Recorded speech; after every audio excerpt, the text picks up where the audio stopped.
8 out of every 10 men who carried this weapon in World War II never saw another spring.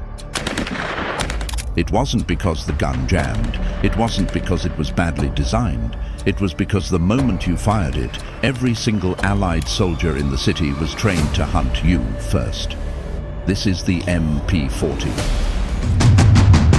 And the terrifying truth is that its massive death toll wasn't an accident of war. It was a cold, calculated, mathematical decision made by accountants in Berlin long before the first trigger was ever pulled.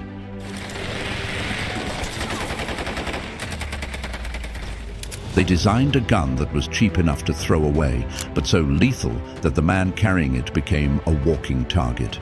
This is the story of the ultimate suicide weapon, and how a few pieces of stamped steel completely changed the rules of close-quarters combat.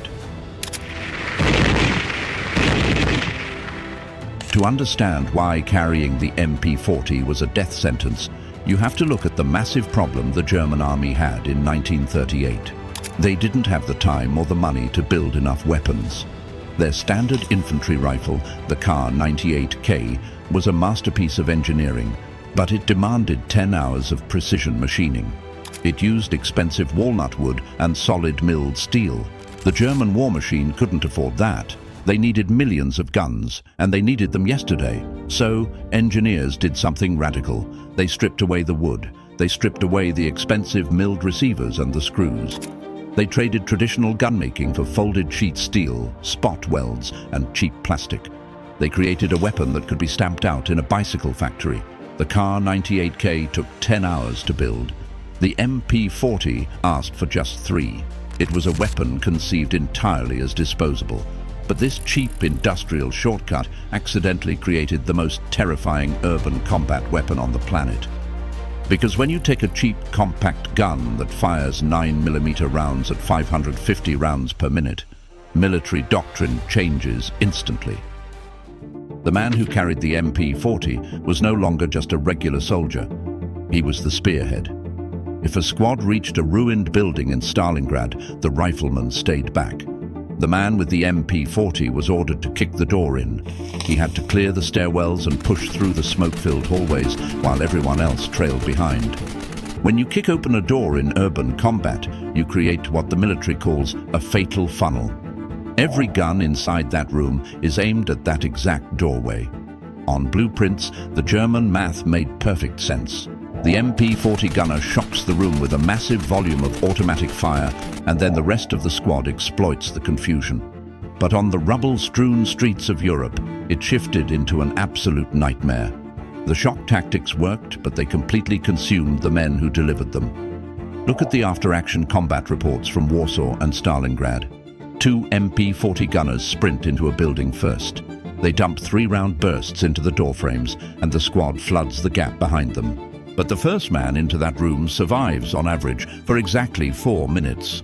And that man almost always wielded an MP40 because the weapon was so effective, it painted a massive target on the chest of anyone holding it. By 1944, Allied manuals were explicitly instructing platoons on how to deal with this threat. They told American and British soldiers, listen for the sound. Identify the MP40 burst. Kill that specific source first, and then tackle the rest of the squad. The sound of the MP40 became its own worst enemy. The Soviet army had the PPSH-41, which fired incredibly fast, like a buzzing saw. But the MP40 had a much slower, deliberate, chugging cadence.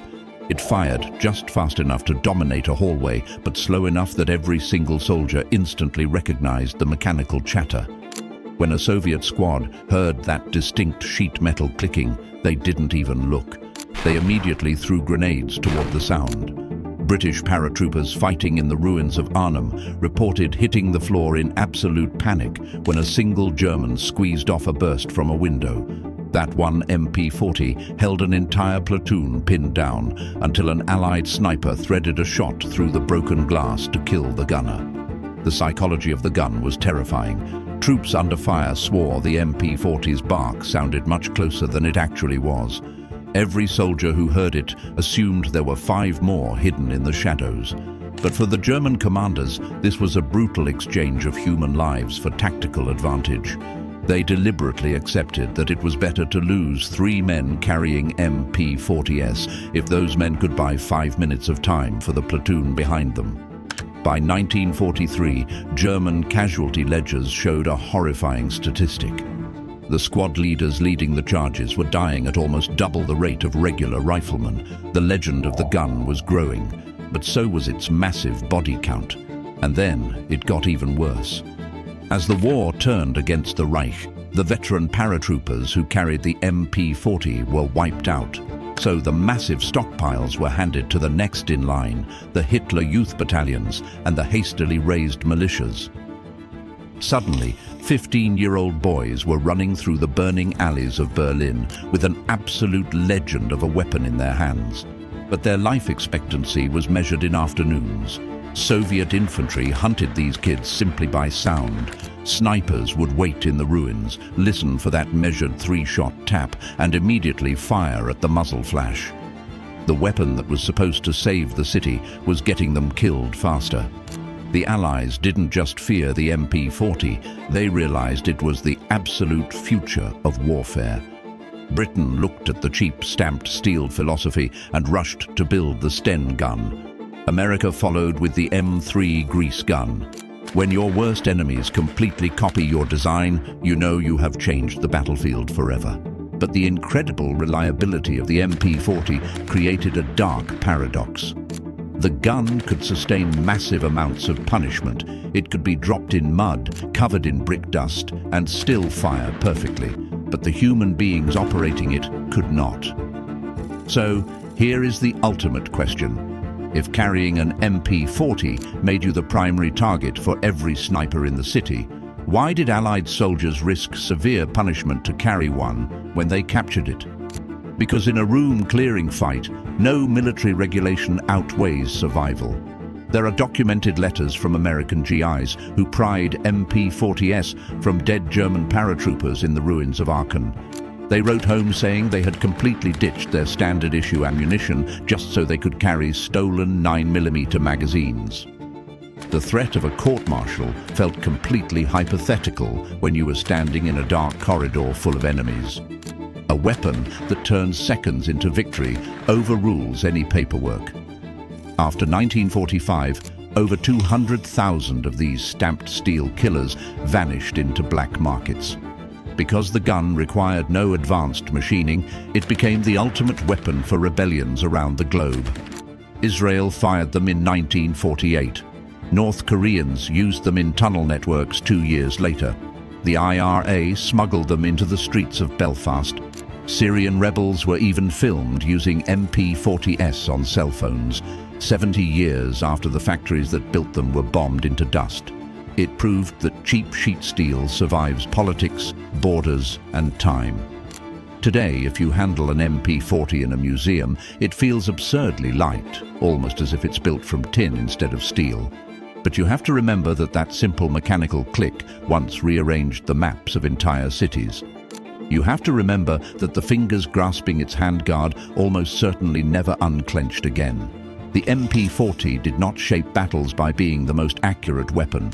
It shaped them by redefining courage. It told soldiers, move faster than fear can catch up, empty your magazine, and then die in the doorway, challenging the next man to match your pace. That is the grim lesson stamped into every receiver. 8 out of 10 was never a statistic that soldiers quoted. It was the silent contract written by factory accountants and paid in blood in hallways from Crete to Berlin. The MP40 turned men into momentary gods of narrow spaces and then left them behind. If you thought this was terrifying, you haven't seen anything yet.